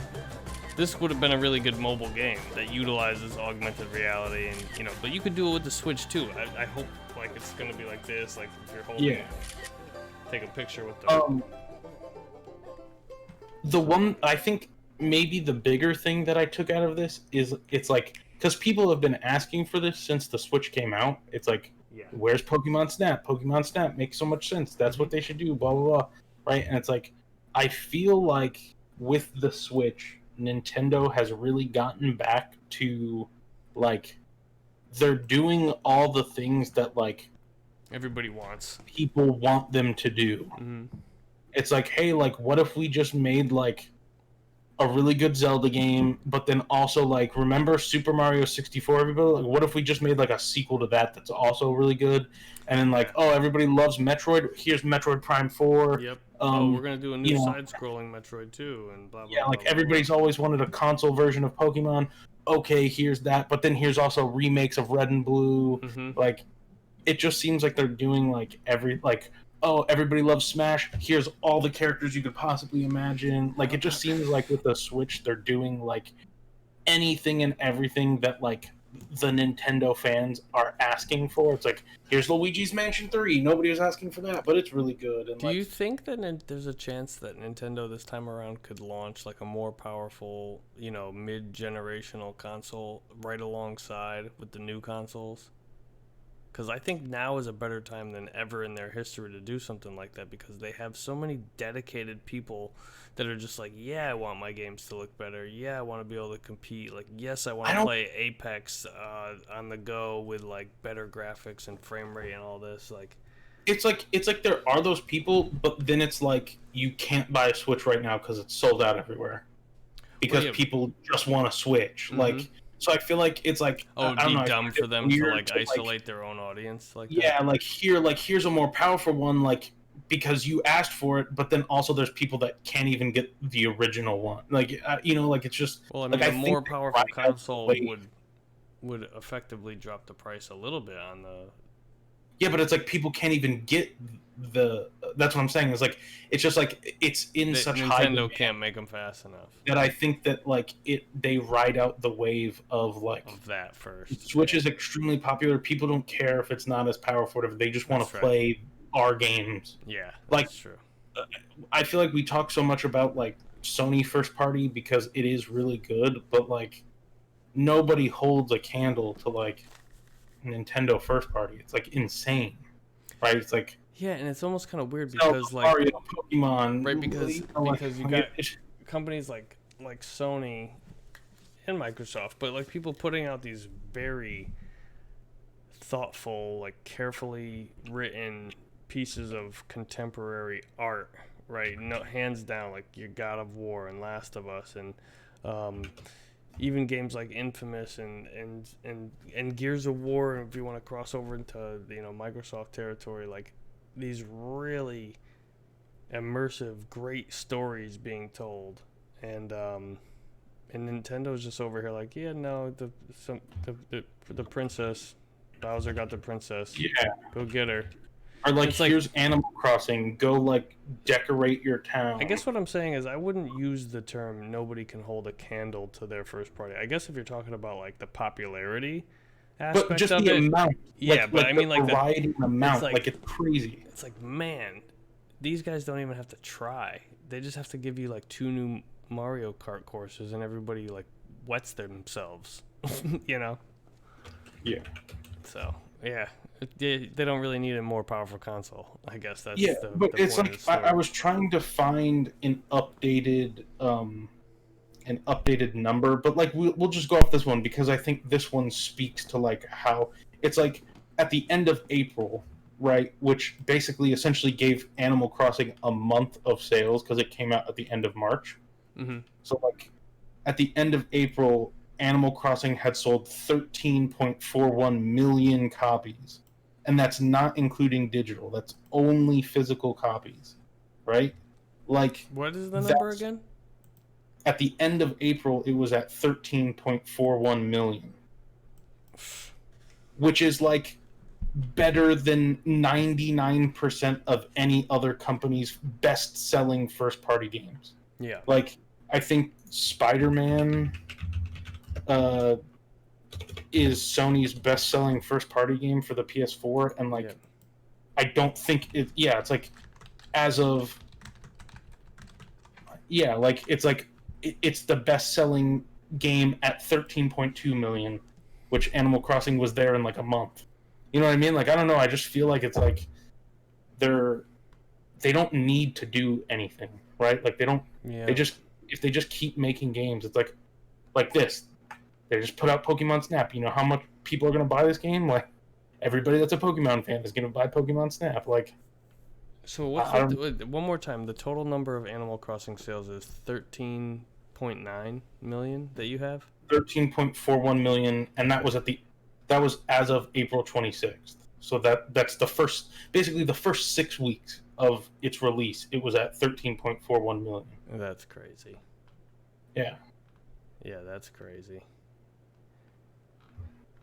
Let me see if I can. Oh wow.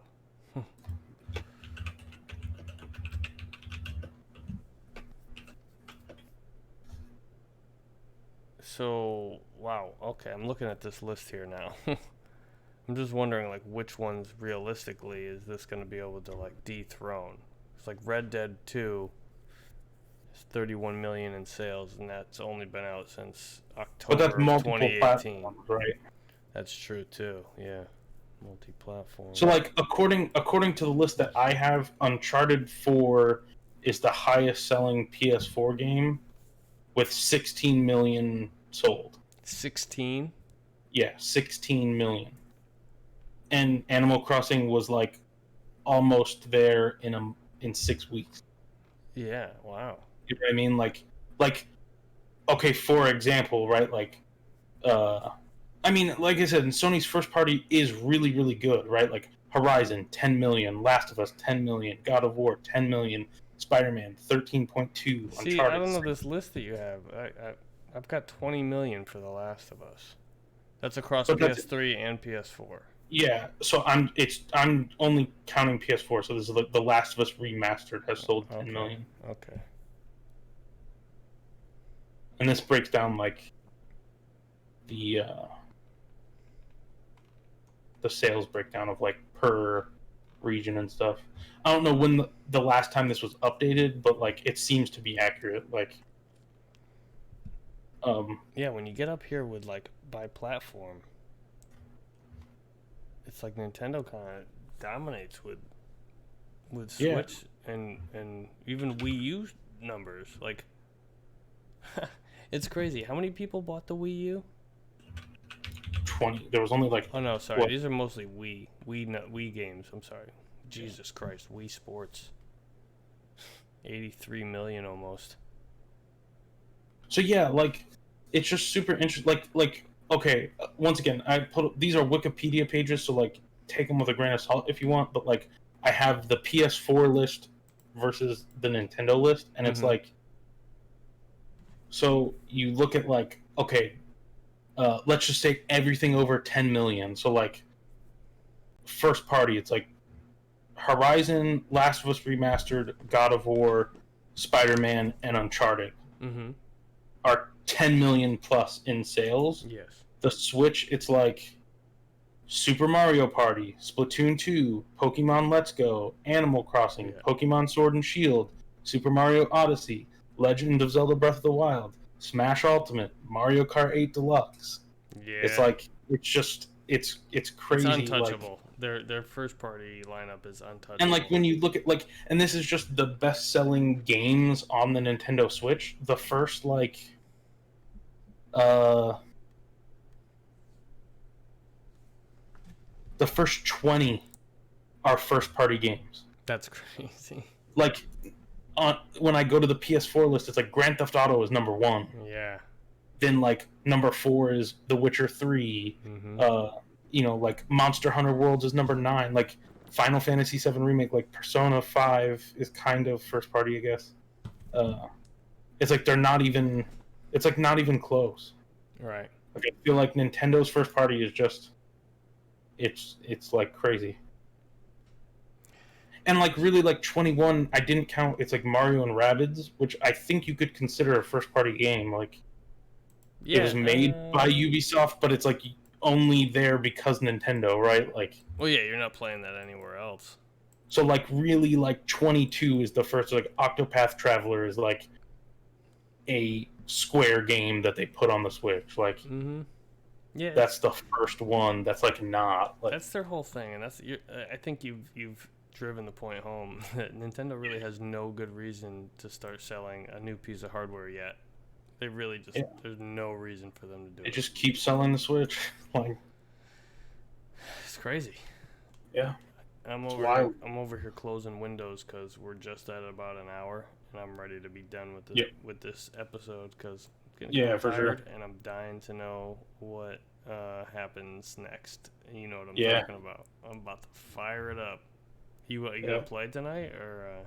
Yeah, probably. Oh yeah. I don't know how long I'm gonna play, but yeah, I'm gonna play something. Oh, I'm pretty far ahead of you, so text me when stuff happens because I'm ready to talk about this shit. I need to. Definitely. Cool, man. All right, so you plug in anything or just Madden game happening or what? No. So the person I was supposed to play in Madden actually said this week that like I uninstalled it for something else, so I guess we'll never play. Here we freaking go. Like, all right. That sounds like you won, man. Then that same person was like, but I'll beat you in Fortnite, which is just a joke. It's like, no, you won't.